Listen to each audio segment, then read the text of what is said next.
12 ராசிகளுக்கு வைகாசி அமாவாசை பரிகாரங்கள். மேஷம், பசுமாட்டிற்கு அகத்திக்கீரை அல்லது பழங்கள் வழங்குவது நற்பலன் தரும். ரிஷபம், சிவபெருமானுக்கு வில்வ இலைகளால் அர்ச்சனை செய்து வழிபடுங்கள்.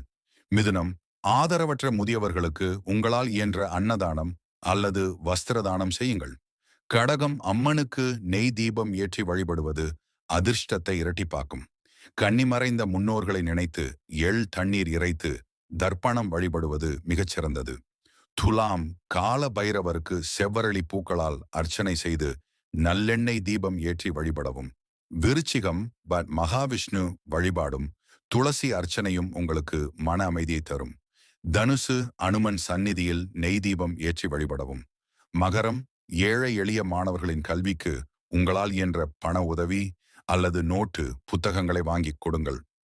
கும்பம், சிவபெருமானுக்கு பால் அபிஷேகம் செய்ய பால் வாங்கிக் கொடுக்கலாம். மீனம், ஏழை எளியவர்களுக்கு தயிர் சாதம் அல்லது உணவை தானமாக வழங்குவது நலம் பயக்கும்.